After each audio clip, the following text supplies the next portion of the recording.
There is this specific kind of low-level anxiety that hits you, usually on a Sunday afternoon or maybe right before you fall asleep, where you look at the numbers in your bank account and you realize, with a sinking feeling in your stomach, that money is just paper. Or digital points. Ones and zeros floating in the ether. It feels fragile, you know?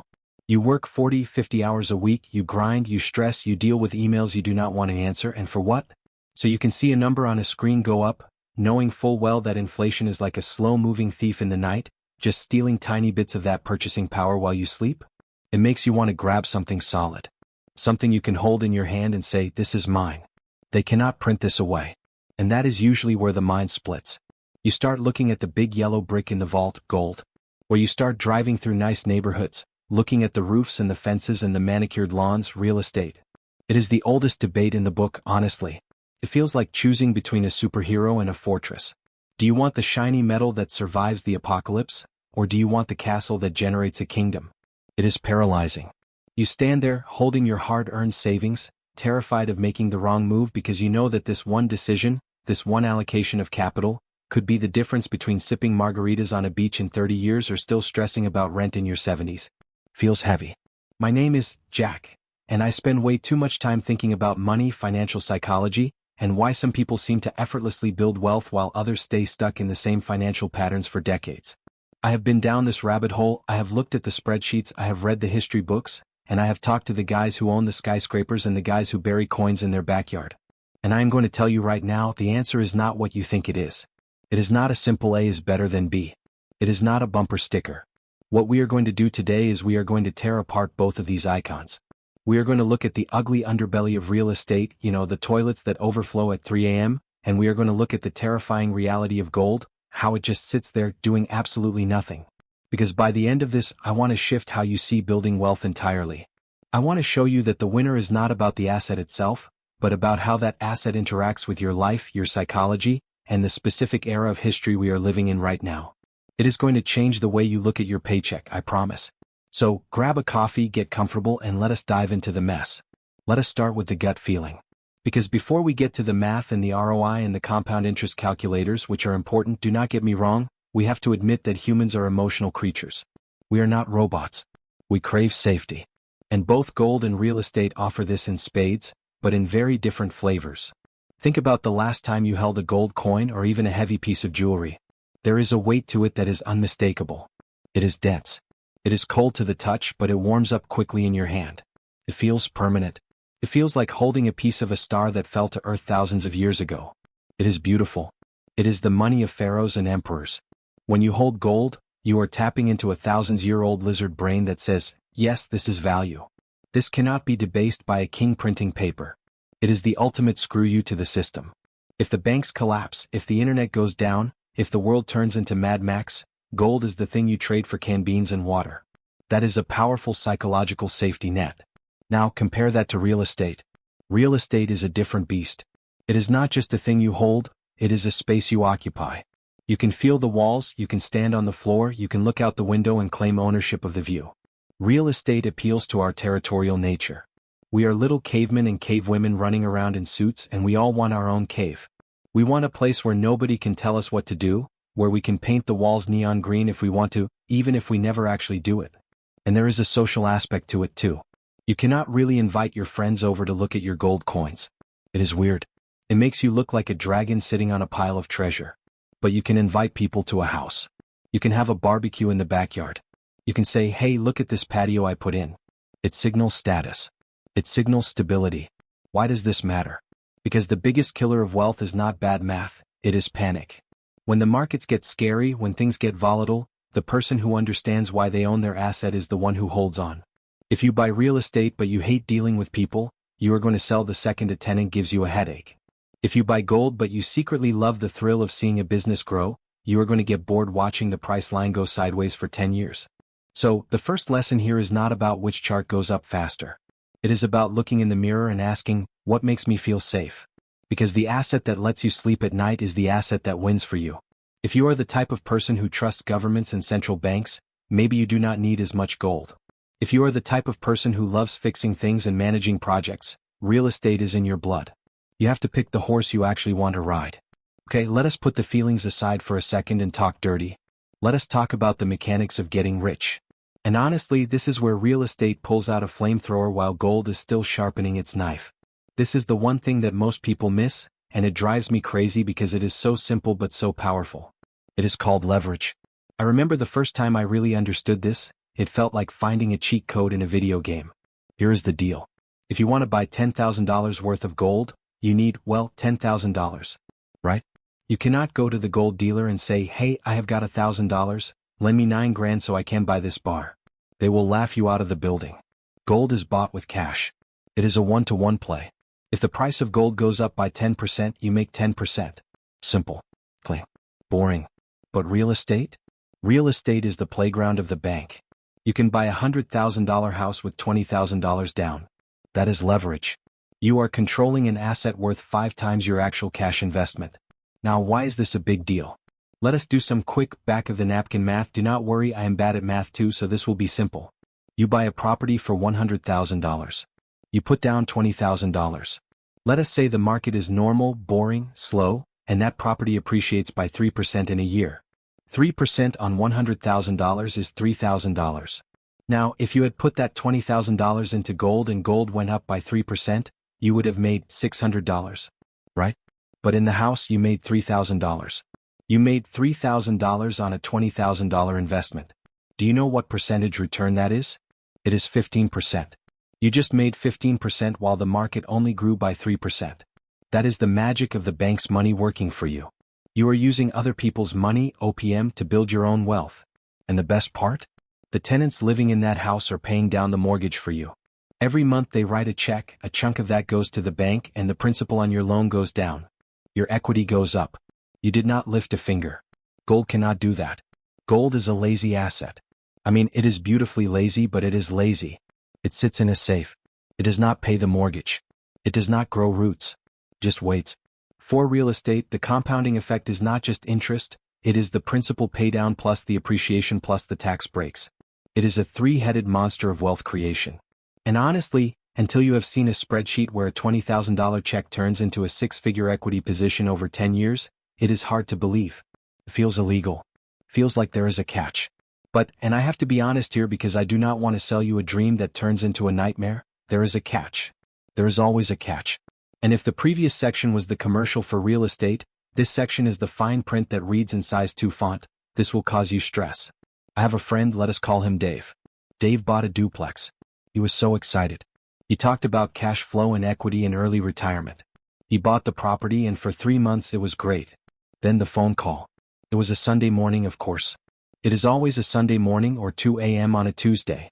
The tenant upstairs flushed a diaper down the toilet, and it was not just clogged, it had created a pressure backup that literally exploded raw sewage through the light fixtures in the unit downstairs. I'm not making this up. Dave spent his entire weekend covered in, well, you know. He paid a plumber an astronomical amount of money. He had to replace drywall, paint, insulation. He had to put the tenants in a hotel. Do you think his 15% return on investment felt good that weekend? No. He hated his life. He hated real estate. He wanted to sell everything and buy gold coins that he could bury in the woods where nobody could flush them down a toilet. Real estate is active. It is a business, not just an investment. You are a landlord. You are a property manager. You are a contractor. Even if you hire a management company to handle the diapers and the overflowing sinks, you are the CEO of a small, annoying corporation. You have to pay taxes, insurance, upkeep. Roofs only last 20 years and replacing one costs as much as a nice luxury car. Water heaters die. AC units give up the ghost in the middle of July. Trees fall on fences. This is the friction of real estate. It takes your time. It takes your energy. And if you are a busy professional with 3 kids and a dog, do you really want to deal with a tenant calling because their garbage disposal sounds funny? Gold, on the other hand, has zero maintenance. It does not rot. It does not rust. It does not need a new roof. It does not care about the weather. You can leave a gold bar in a safe for 50 years, come back, and it will look exactly the same as the day you bought it. It is the ultimate set-it-and-forget-it asset. It demands nothing from you. And for some people, that peace of mind is worth missing out on the leverage returns. You have to ask yourself, do you want the high-maintenance high flyer or the low-maintenance steady rock? There is no right answer, but there is a right answer for your lifestyle. Let us pivot and talk about gold for a minute because I have been kinda roasting it. I've been calling it lazy and boring. But boring is exactly what you want when the world is on fire. Think of gold not as an investment but as insurance. You do not buy car insurance hoping you crash your car, right? You buy it so that if you do crash, your life doesn't get ruined. Gold is insurance against systemic failure. It is insurance against currency collapse. We live in a time right now where governments are spending money like it is going out of style. Trillions of dollars are being pumped into the economy. When you increase the supply of money, mathematically, each individual unit is worth less. That is inflation. That is why a candy bar cost a nickel in 1950 and costs $2 today. The dollar got weaker. Gold, famously, holds its purchasing power over long periods of time. An ounce of gold bought you a decent suit in Roman times. An ounce of gold buys you a decent suit today. It keeps pace. It preserves your energy. Your labor is stored in that metal. Real estate usually beats inflation because people always need places to live, and rents go up. But real estate is tied to the local economy. If you buy a house in a town where the factory shuts down and everyone leaves, your real estate investment can go to zero. Literally zero. You can own a house in Detroit that sold for $100,000 in 1950 and sold for $5,000 in 2009. It happens. Gold does not care if the factory shuts down. Gold is global. It is recognized in Tokyo, London, New York, and a small village in the mountains.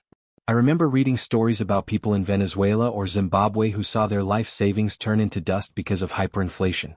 The money in the bank became worthless paper. But the people who had a few gold coins? They survived. They bought food. They got their families out. That is the power of gold. It is the lifeboat on the Titanic. And you do not complain that the lifeboat does not have a motor and does not have a fancy sound system when the ship is sinking. You are just happy you have a seat. So, when you are building your portfolio, do not look at gold as something that is supposed to make you rich. Look at it as the thing that stops you from getting poor. It is the anchor that keeps the whole ship from drifting away when the storm hits. And in that sense, it is priceless. You cannot really put an ROI number on sleeping well at night knowing you have a stash of wealth that no government can touch. Now, let us talk about something a bit more practical. Speed. How fast can you turn your asset into cash? This is what finance people call liquidity, and it is a trap that catches a lot of people.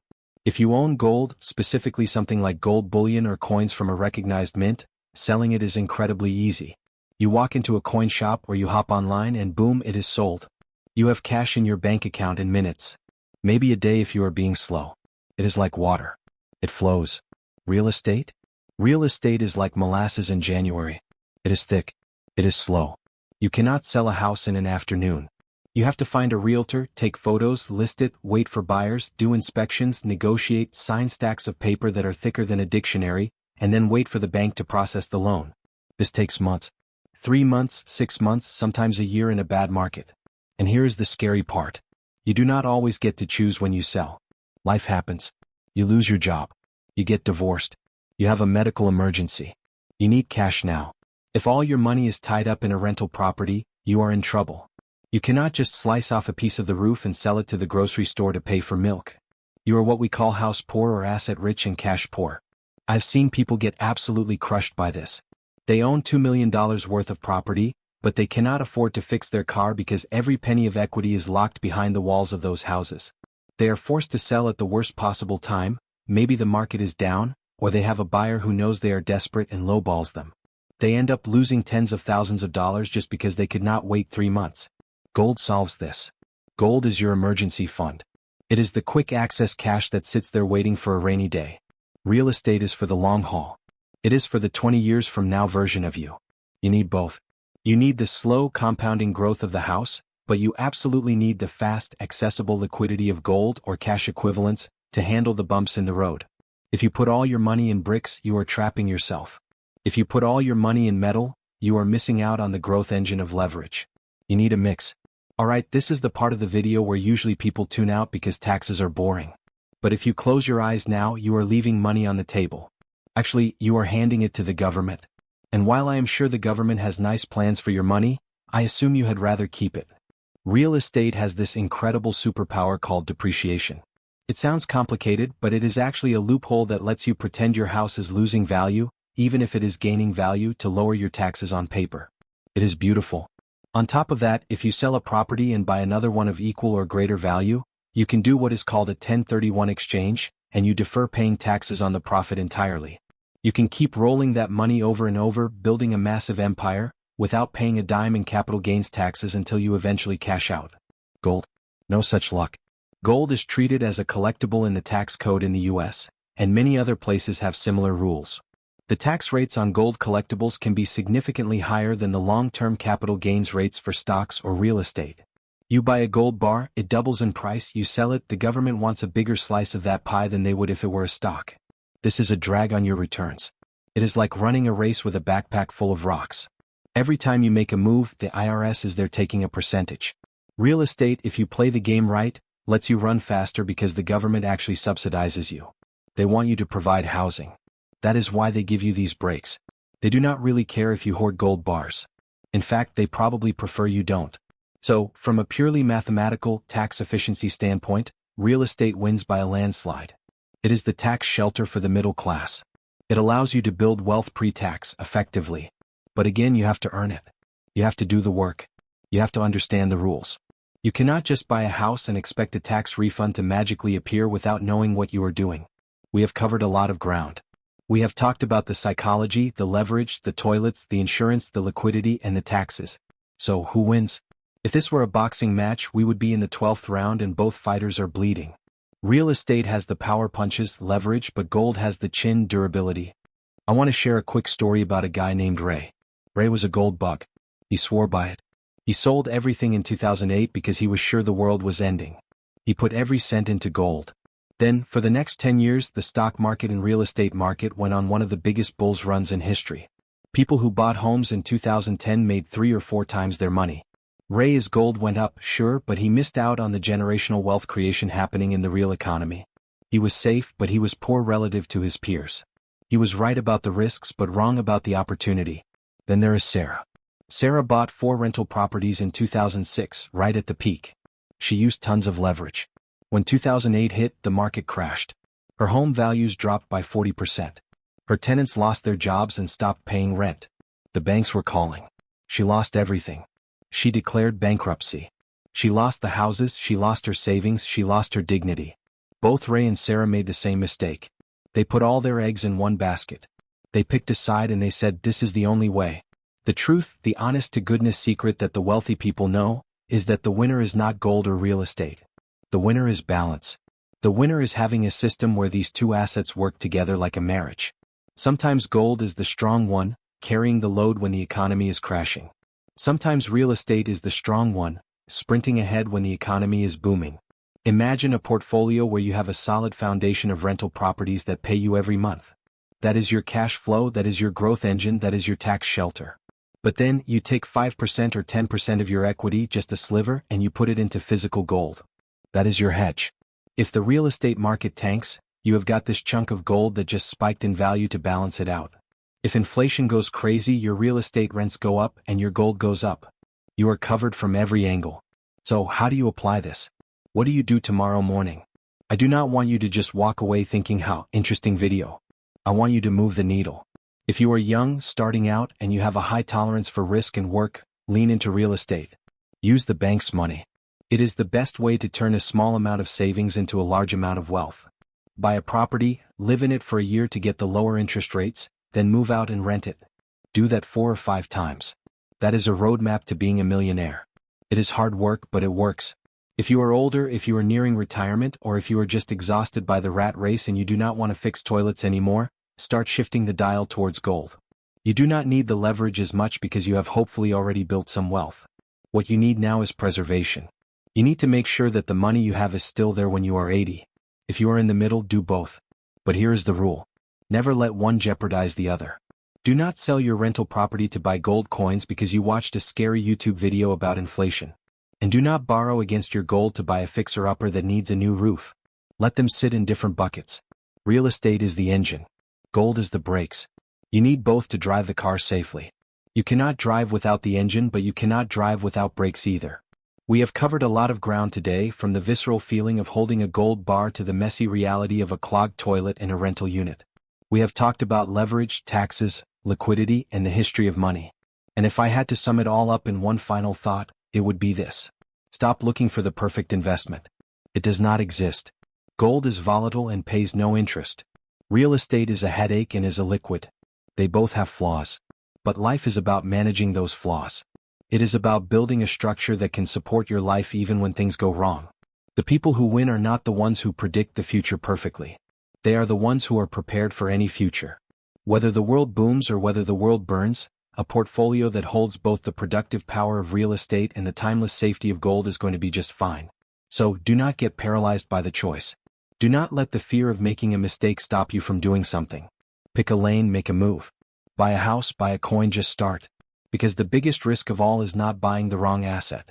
The biggest risk is standing on the sidelines, holding devaluing paper money, waiting for a sign that never comes.